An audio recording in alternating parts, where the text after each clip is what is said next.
আসসালামু আলাইকুম রহমতুল্লাহ বরকাত। আশা করি আপনারা সবাই ভালো আছেন। আজকে ছোট্ট একটা ভিডিও, কারণ আপনারা জানেন যে এসএসসি পরীক্ষার রেজাল্ট দিয়েছে। তো এসএসসি পরীক্ষা নিয়েই আজকের এই বেশ কিছু কথা বলতে চাচ্ছি আমি। তো ভিডিওটা যে খুব বড় হবে তা কিন্তু নয়, মূল বিষয়গুলি তুলে ধরার চেষ্টা করছি। আজকে একটা ভিডিও দেখেছি, শিক্ষামন্ত্রী মিটিং করছেন। তো এর মাঝে একজন বলছেন যে মানবিক নাম্বার বা সহানুভূতিমূলক নাম্বার দেওয়া, অর্থাৎ 81-79 থাকলে 80 দিয়ে দেওয়া, বা 78 থাকলে 2 দিয়ে 80 তৈরি করে দেওয়া। তখন শিক্ষামন্ত্রী বললেন যে মানবিক নাম্বার বলতে তো কিছু পাইনি বা আমার জীবনে দেখিনি। আসলে শিক্ষামন্ত্রীকে আমি ধন্যবাদ জানাচ্ছি, এবং সত্যিই আমি ধন্যবাদ জানাচ্ছি। রেজাল্ট দেওয়ার পরে যেহেতু আমি বিভিন্ন কাজ করি, সোশ্যাল ওয়ার্কমূলক, জনস্বাস্থ্য পেশাজীবী হিসাবে এবং মেন্টাল হেলথ নিয়ে কাজ করি, বেশ ব্যস্ত থাকি, এবং এই সুসচেতন সোসাইটি কার্যক্রম এবং আমার একটি চাকরি রয়েছে। সব কিছু মিলিয়ে আমি ব্যস্ত থাকার কারণে আমি কিন্তু এই পড়াশোনার প্রতি বেশি একটা আমি খোঁজখবর রাখি না, অথবা আমি জানিও না।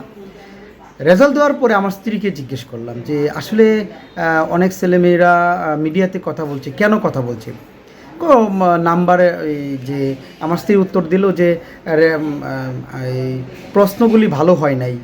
এটা আমি বলছি, প্রশ্ন ভালো হয় নাই মানে বিষয়টা বুঝলাম না। আমি প্রশ্ন আবার ভালো খারাপের বিষয়টা আমি কিন্তু বুঝতে পারি নাই। কয়েকবার প্রশ্ন করলাম, সে তখন আমাকে বারবার একই কথা বললো যে আরে প্রশ্নটা কঠিন আসছে, তো সেই জন্য আন্দোলন করছে। তারপর প্রশ্ন কি আসবে সেটা কি ছাত্রদেরকে বা ছাত্রীদেরকে জিজ্ঞাসা করে প্রশ্ন করবে?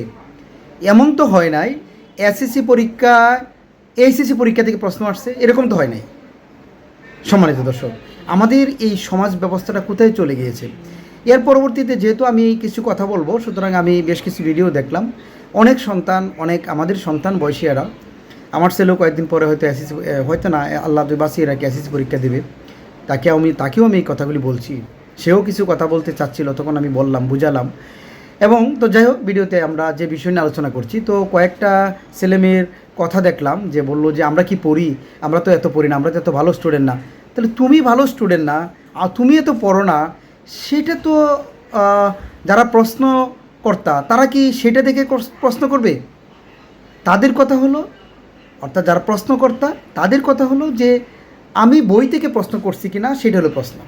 আর যদি কোনো অঙ্কে করতে গিয়ে দেখা গেলো সেই অঙ্কটার রেজাল্টটা মেলানো যাচ্ছে না, রেজাল্টটা ভুল আছে, অথবা একটা প্রশ্নে ভুল আছে, সেই ক্ষেত্রে তুমি প্রশ্ন করতে পারো, সেই ক্ষেত্রে তুমি কথা বলতে পারো।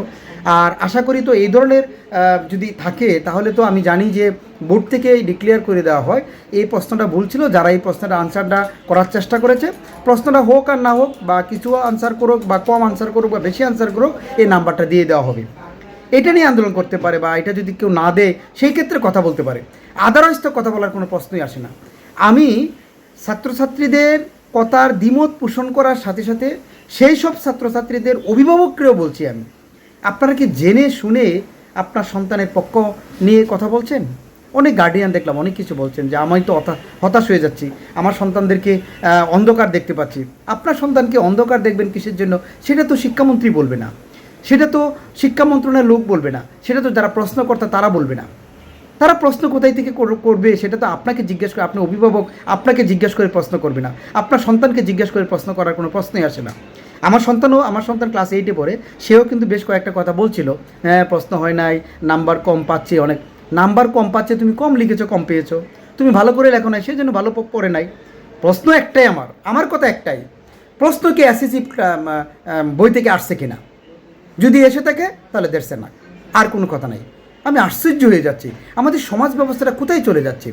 আমি সত্যি, আমি 2 দিন পরে কেন ভিডিওটা করছি, এই জন্য আমি কয়েকটা ভিডিও দেখার পরে আমি যদি এই বিষয়ে জ্ঞান না থাকে, এই বিষয়ে না জানি, তাহলে আমি কীভাবে আপনাদের সম্মুখে তুলে ধরার চেষ্টা করব।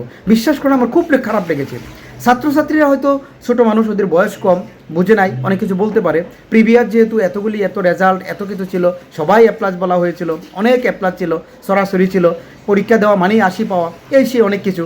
সেই প্রেক্ষিতে তাদের মনে লাগতে পারে আগে এত ছিল এখন কেন হচ্ছে এরকম, এটা সেটা হতে পারে। কিন্তু অভিভাবক সেটা কেন বুঝবেন, আমি সেটা বুঝতে পারছি না।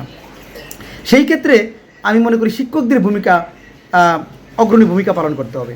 শিক্ষামন্ত্রীকে আমি স্বাগতম জানাচ্ছি আমার এই ছোট্ট ভিডিওর মাধ্যমে, এবং পুরো শিক্ষা মন্ত্রণালয়কে আমি স্বাগতম জানাচ্ছি। বিশ্বাস করেন, আমরাও তো পড়াশোনা করে এসেছি, হয়তো এত ভালো স্টুডেন্ট ছিলাম না, কোনোভাবে কোনো কষ্টমষ্ট করে হয়তোবা 60 মার্ক পেয়েছি লিখিত পরীক্ষায়। তো এখন বলতে চাচ্ছি না এই জন্য যে আজকালকার সন্তানরা 60 মার্ক পাক এনাফ না, সেটা বলছি না আমি। অবশ্যই তারা ভালো মার্ক পাবে, তারা যেরকম পরীক্ষা দিবে সেরকম মার্ক পাবে। এখানে তো আন্দোলন করার কিছু নেই, অভিভাবকদের মতামত প্রদান করার কিছু নেই।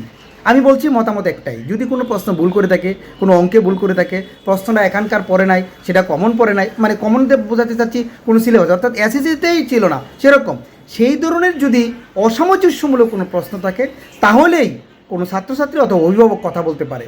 আর আমি জানি এই ধরনের প্রশ্ন আমাদের সময় আসতো, তখন কি হতো, অলরেডি ডিক্লেয়ার করে দিত যে এই প্রশ্নের আনসারটা দিয়ে দেওয়া হবে। তো যাই হোক সম্মানিত দর্শক, ভিডিওটা আর বাড়াতে চাচ্ছি না। আমাদের মূল্যবোধ, আমাদের নৈতিক অবক্ষ, আমি মনে করি এটাও একটা নৈতিক অবক্ষ।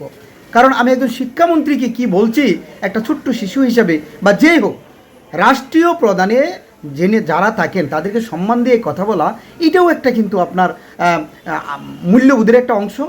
আর না করা, মানে সম্মান দিয়ে না কথা বলা, এটা কিন্তু নৈতিক অবক্ষয়ের একটা বহিঃপ্রকাশ। আপনার মতাদর্শ আদর্শ ভিন্ন হতেই পারে, কিন্তু যখন একজন মানুষ রাষ্ট্রীয় ক্ষমতা আসীন থাকেন তাকে অবশ্যই সম্মান দিয়ে কথা বলতে হবে। সম্মানিত দর্শক, সম্মান দিয়ে কথা বলা নিয়ে পরবর্তী একটা ভিডিওতে তুলে ধরার চেষ্টা করব। আজকের এই ভিডিওর মূল উদ্দেশ্য ছিল, আজকে যারা কথা বলছেন ছাত্রছাত্রী সহ অভিভাবকরা, আমি মনে করি সম্পূর্ণভাবে অন্যায়ভাবে কথা বলছেন। এটা কখনোই হতে পারে না। কীভাবে প্রশ্ন করবে, কী প্রশ্ন করবে, এটা আপনাকে জিজ্ঞাসা করে করবে না, আপনার সন্তানকে জিজ্ঞাসা করে করবে না, অভিভাবককে জিজ্ঞাসা করে প্রশ্ন করবে না, এটা প্রশ্নই আসে না। আপনি সেভাবে প্রস্তুতি নেন আপনার সন্তানের জন্য, আমার সন্তানের জন্য আমি প্রস্তুতি নেব, এইটাই তো স্বাভাবিক।